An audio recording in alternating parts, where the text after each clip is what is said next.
I didn't hit record. You're You mean good. for any of this? Was I supposed to do that? Oh, all the red lights are on. Is that good?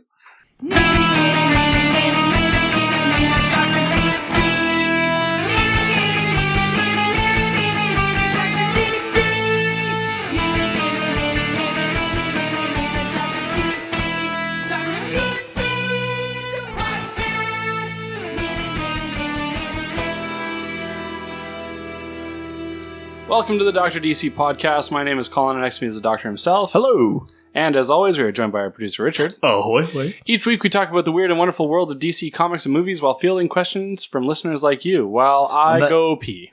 Oh. While on the 8th day of DocMas, the doctor gave to me 8 Frankfurt's killing, 7 intros singing, 6 dead Collins decaying, 5 gorse and screams, 4 edit points, 3 Fernet breakfast, 2 bad impressions, and some comic books from DC. Colin has left the building. He actually did go pee. Yeah, I know. Even though we had like 5 minutes. Ample between, time to yeah. be able to make that decision, he decided to do that. In the news! All right, let's hit it. What's in the news? Oh, so Wonder Woman nominated for Critics' Choice Awards for Best Costume Design, Best Visual Effects, and Best Action Movie. That is a lot! Yeah, I mean, costume design and action movie, definitely. I mean, you know, it's a period piece. Yeah, So- for sure it is. Yeah. And they do a great job of it. Plus, they have to basically like invent a culture, what a culture looks like for Themyscira, for the Amazon. So That's true. there's all sorts of stuff that goes into that. And I find that stuff really fascinating. Best action movie? Yeah, I mean, like it had a ton of that No Man's Land scene. And, That was great. yeah, I mean, and the bit where she's like running through that town. The bit where you actually get the Wonder Woman theme, that like no, that's Ghostbusters. Well, it's the same. It's the same. Yeah. All of that, totally. Best visual effects, There wasn't a lot. I'll in there. admit, is a little surprising. The Yeah. end, like the third act is pretty heavy because the whole Ares fight is very VFX heavy. But I mean, in general, like, I don't know that it's got the best visual effects of movies this year. You know, I have because I do a lot of the like for the award ceremonies, a lot of like contests and stuff with people where you Oh, choose. yeah. So my general policy for choosing who's going to win is you just add the most next to any of the awards. So the most visual effects, and that's generally who wins. Yeah, I mean, I don't know that Wonder Woman would win on that one. Possibly costume, possibly action movie. I mean, it's going to have stiff competition. There are lots of action movies, you know. Like This year, though, I don't know how big of a list there is. Logan was the same year. Yeah, but I guess Logan was pretty fucking good. I mean, Is it nominated? I'm sure it is. Yeah. That forest scene near the end in Logan. Also, the X-24 fight, like at that guy's house. Yeah, I was just gonna say, yeah. Like that, I could see those ones being up there too. But yeah, no, I mean, I think it's great. Wonder Woman was a fantastic film. It was a real like bright spot in superhero movies this year. So I'm happy to see it nominated for anything at all. Yeah. Oh, I see you guys jumped right into the news. That's right, we did. You left us. Sorry. So we're going to jump into questions. We're going over to Twitter with Kyle Clark. Oh, do yeah. Should Speedy give heroin a second chance? Yes. Well, no, but I mean, I'm excited about the question. Yeah, with a name like Speedy, you gotta do heroin. Do you? Isn't that the opposite? Yeah, exactly. He needs it. Mellows him out.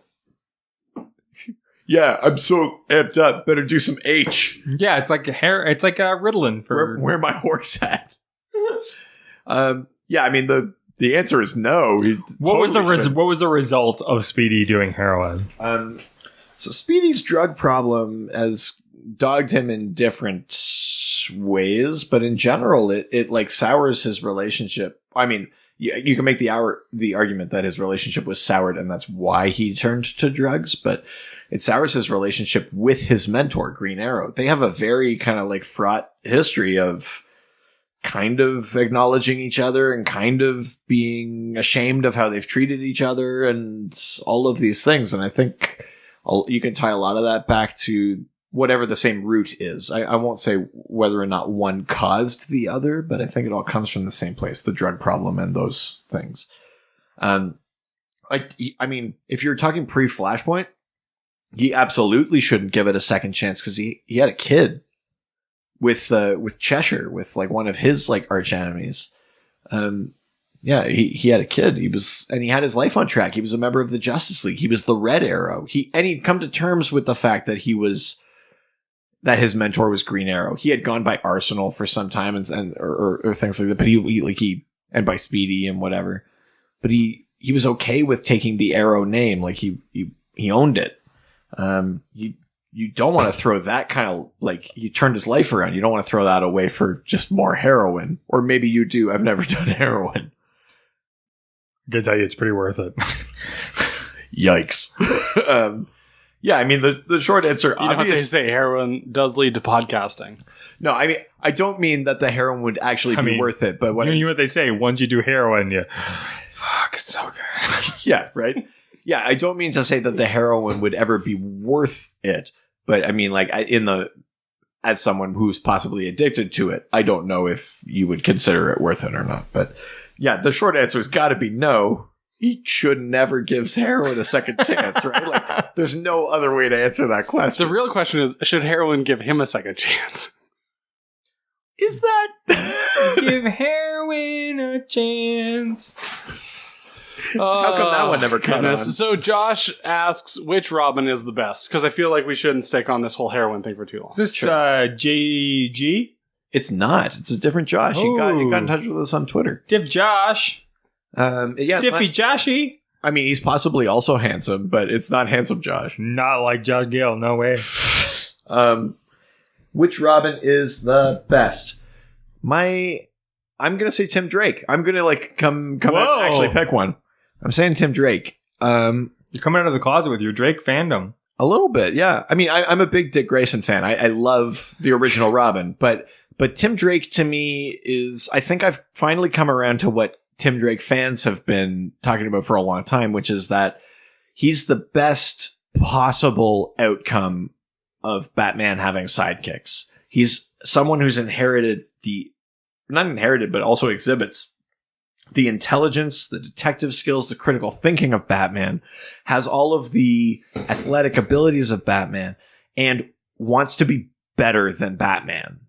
Dick Grayson wants to be better than Batman, and he has lots of acrobatic abilities, but is he the best detective? No. Jason Todd has Batman's violence, but does he have his judgment or even his morality? No. Damian Wayne certainly doesn't have the morality, but does he have, like the skill and the tactician? Yes, but Tim Drake kind of has the whole package. You would think Dick Grayson is the natural answer, but I actually think Tim Drake is the best possible outcome of, if you consider Batman and Robin to be like a project, like a pilot, like an experiment. Tim Drake is the best possible outcome. He's a guy he has all of the best parts of Batman, and he doesn't have the worst. He's grown up with, all that like love and affection and things like that. And he found out who Batman was when he was still like a kid. Like, he's intelligent. He has that in him. Tim Drake, I think, is the optimist, the hopeful one, but he still has all of the critical thinking and the ability and the technological prowess of Batman. He's got to be the best one, I think, actually. Thoughts? No, I mean, you make a very good case. I mean, I've always been a Dick Grayson fan, but it's original, right? I've just been reading lots of I sometimes just go and read on Reddit and just see what people think of characters. And for a long time, I've seen that Tim Drake fans are particularly passionate. Yeah, and I think reading Detective Comics recently, I think I'm starting to see it. I didn't really I wasn't super into Tim Drake when he was first on the scene. I wasn't really reading comics then. But I think I get it now. I've kind of come around to the idea that Tim is the ultimate Batman protege. What makes a good Robin? Well, I guess you could take the question from that side too. I think Tim still wins it. That Robin, I think, is meant to humanize Batman. the whole reason Tim becomes Robin is because after the death of Jason Todd, Tim Drake is just like a citizen, but he sees Batman getting violent and he sees Batman going dark, and he's worried that he's going to go too far. And this kid deduces who Batman is, finds him, like gets into the Batcave, like all this shit, and basically says like, and he becomes Robin to save Batman. Wow. And I think that's the ultimate role of Robin, right? So, and he does that. That's his first adventure. Like him becoming Robin is saving Batman. Wow. From himself. So I think Tim Drake even takes it on that front. Wow. I never really thought about it like that, but you're absolutely right. I think. Yeah, the storyline I think is called like A Lonely Place of Dying. And it's about Batman not coping with Jason Todd's death and Tim Drake saving him from that spiral. Because I mean, at the end of the day, I think the Robin's role really is to keep Batman human, and to keep him on the side of reality. So I mean that's a good case for it. Yeah, I think I've been like fully converted to like Tim Drake. I'll always have a spot in my heart for Grayson. I think he's a great Robin. I love him as Nightwing, but yeah, I think I'm a Tim Drake guy now. That's awesome. Dr. DC will be back after this quick break. This episode of the Dr. DC podcast is brought to you thanks to our sponsor, Great Lakes Grooming Company.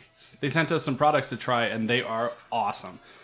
My personal favorites are the pine tar soap. Gives me my classic Colin Close smell. Super minty, super fresh, and it's great to use either in the shower or just to wash your face with. And I also tried their lip balm, which helps keep my lips looking pretty sweet. Great Lakes Grooming is meant to be easy and ready to use, rain or shine. All their products are purposely designed and environmentally responsible. They're handmade in Ontario, Canada, and ready for adventure wherever one may find themselves. And for you lucky listeners, you can get 10% off on Great Lakes Grooming's regular price products by going to www.greatlakesgrooming.com and using the promo code DrDCPodcast. That's www.greatlakesgrooming.com, and the promo code is DRDCPodcast. And now on to the show.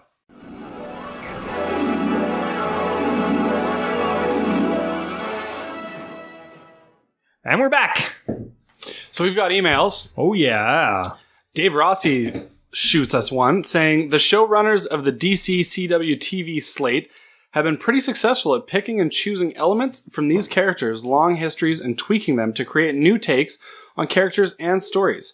Number 1, do you feel they've missed the boat anywhere in particular, or otherwise tweaked something in a direction that doesn't work? 2, who would you be most excited to see introduced into those shows, and who are you terrified they'll screw up if they are introduced? So there's a couple of things in there. I feel like they missed the boat on Green Arrow's like humor, like his actual personality. That, I mean, I've said it before, but that show is basically, they wanted to make a Batman show and didn't have the rights to Batman. Like, they've turned the Arrow and Green Arrow into a Batman show, even going so far that like the whole Ra's al Ghul thing, and he wants him as his successor and all of that stuff. Like, that's Batman. That's, but they've made him this, like, seriously, yeah. They've made him the so-called like tactician, the so-called like whatever. Green Arrow is meant to not necessarily be the smartest guy in the room, but he's the guy who will do the right thing. He's got the most heart, and he fights for the little guy. And I'm not sure that has come through in the Arrowverse. That version of Green Arrow is very Batman-esque. And that feels like a missed opportunity, because the Green Arrow is a weird balance of like that gritty, like horrible street level crime that's like very complex issues, and like he's dealing with social justice and stuff like that. But he's also a guy who's like good humored and good natured, and he enjoys helping people. He's not doing it because, you know, of whatever sort of trauma in his past. He's doing it because it's the right thing to do. That's definitely, I feel like they missed the boat. I think they missed the boat on Ragman. I think they brought a character in and were too afraid of what he was and then pulled back. Well, it's because they brought that character in on a show with people without powers, generally. Yeah, which is... And Ragman's powers are, compared to people with no powers, fucking strong. Yeah. Like he can steal souls and call on like the souls of previous vanquished enemies and things like that. Like compared to a guy that shoots bows and arrows, like he's got a lot going on. They had to kind of write him out because he was too powerful. He would have fit better on a show like The Flash or on Constantine while that was on, or like Supergirl or something like that, where there's like a balance to the level of power that he's got. But yeah, I think you're right. I think Arrow kind of missed the boat that way too. The one that I guess it already happened, but the one I'd be nervous about is if they tried to introduce like a Blue Beetle type character, which they were going to do. And then for something happened with the rights or something like that, and they had to change him last minute to Ray Palmer. That's why the Atom is in those shows, and that's why for that first little bit he couldn't shrink at all. He just had like a tech suit because they weren't kind of banking on him being the Atom. It was going to be Ted Kord, I think, and it was going to be Kord Industries that came into the Arrowverse. And I think the thing with Ted Kord is, I think he's maybe like too human, too compassionate to fit in terms of the TV show of Arrow. Arrow is a very like grim, very cynical view of things, which is A, where I think they've missed the boat with that character, but B, it means that introducing other optimistic or like lighthearted characters gets difficult. It's part of the reason why the lighthearted, optimistic version of Ray Palmer that's in there gets moved more into Flash and then into Legends of Tomorrow. It's because he doesn't fit in Arrow anymore. It's not a good like gel. So I'd say those are probably the two. In general, you'll find that my issues with the Arrowverse are Arrow, but I feel like Mr. Terrific hasn't gotten enough of a due. I know he's in the show. I know he's got his T-spheres. I know he's smart, but like he's not the Mr. Terrific from the comic book. Something's missing. I'm not sure what the element is, but something's not quite there for that character. I think what I'm really afraid of is that they bring any of the like major Justice League characters beyond the Flash. Shut up! I'm really trying here. Beyond the Flash, obviously, You mean but like Superman, Batman, Wonder Woman. Yeah, they haven't really touched on any of that, and I definitely am fearful for that because I mean they could those are huge tempo characters that could very easily be faltered on, and especially if you're talking about like even Batman introducing the idea of the Waynes into that world. I mean that's a rival rich organization. I mean I don't think you have to worry too much about that in terms of recurring characters, but I think where you would see it maybe, because there have been teases of those things, where you would see it is maybe in that annual crossover. Like, I wouldn't be surprised if in the next crossover, we didn't just get Supergirl, we got Superman. Or if it crossed over to Gotham, we got a Batman. Or, you know, we know Themyscira exists because of Legends of Tomorrow. Like, if we got a Wonder Woman. But I would only see it in that episode. I think they also know that those characters and their powers and everything completely overshadow what everyone else brings to the table, that you can't have them in any sort of recurring fashion. So yeah, I mean, like, it's not necessarily a concern for me in terms of the whole show, but like, I would they might do it in like a crossover, and I don't know if that ruins the experience of the show after to know that people that powerful are out there, but yeah. Chad Bokelman Bogle. has sent us an email. Alan Scott, to me, Alan is the Lantern with the most untapped potential in the DCU right now. He was there at the start of the Heroic Age. He played the elder statesman and taught the next generation. He fell in love with one of his rogues. He had kids with who became fixtures, Jade and Obsidian, and he became a mentor to Kyle. Hell, on occasion, even other well-established heroes come to him for advice. How do you feel about Alan?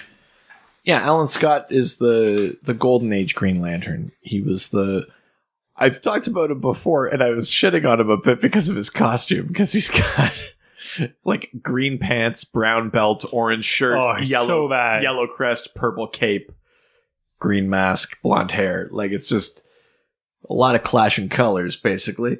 But yeah, Alan Scott is, because he's that Golden Age version, he's the guy. He was like one of the chairs of the Justice Society. He fought during the war. He was like there with Jay Garrick and Hourman and other Justice Society members. He was, like Chad said, the elder statesman in later years. He mentored lots of characters, Green Lanterns and otherwise. And he is underused. And right now, the Justice Society is a little bit in limbo in terms of the main continuity. We know that Rebirth is trying to bring them back in, and we see that through little hints from Johnny Thunder. But we haven't fully seen them come back. We've seen like hints of Jay Garrick as well, I think in the Button crossover. But Alan Scott hasn't shown back up in the Rebirth main continuity. Where Alan Scott has been in recent years is in the Earth 2 comic, where it's like a younger version of Alan Scott who becomes his Earth's Green Lantern.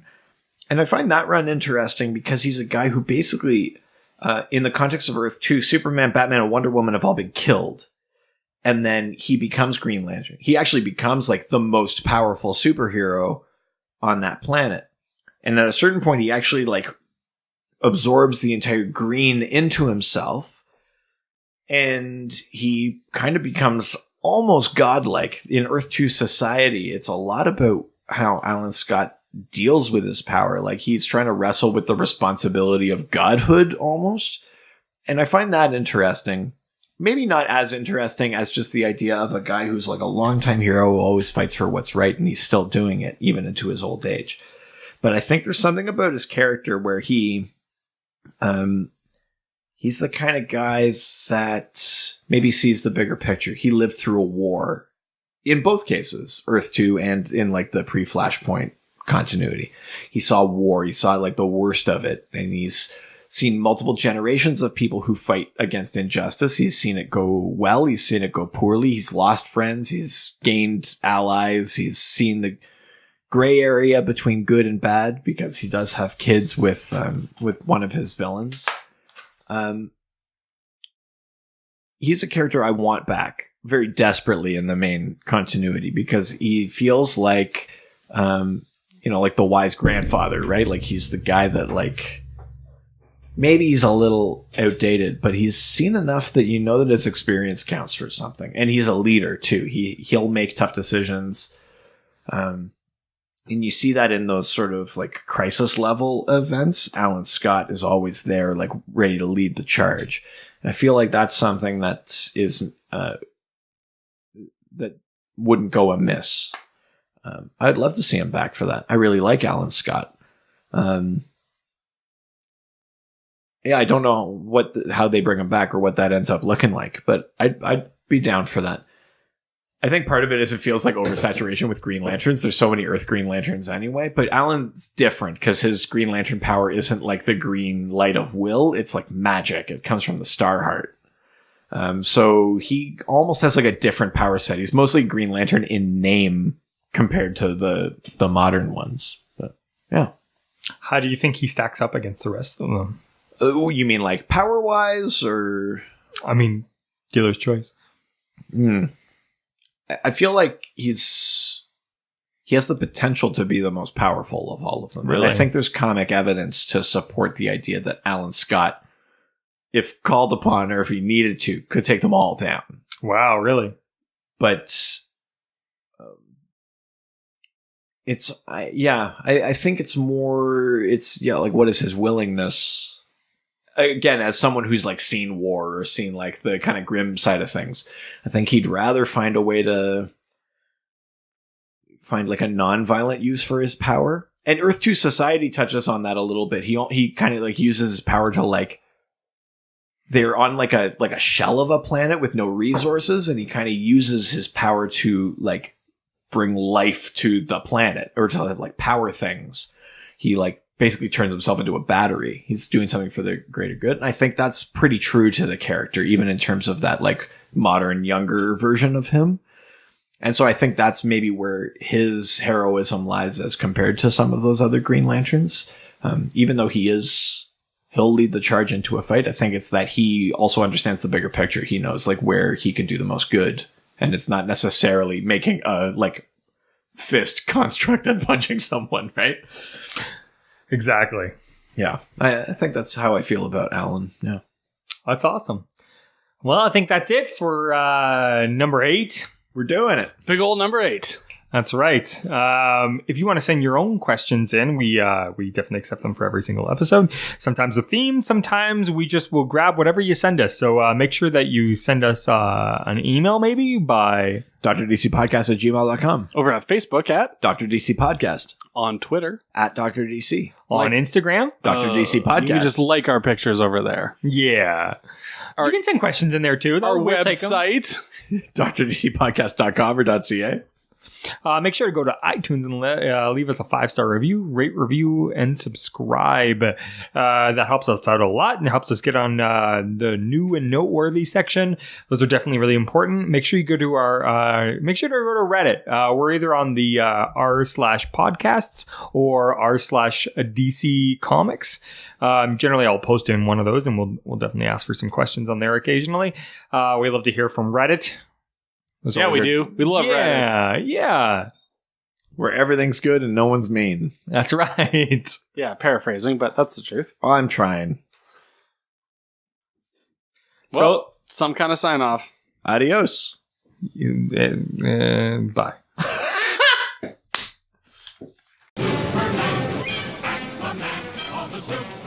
Superheroes. They always fight for what is right. Live with danger and adventure.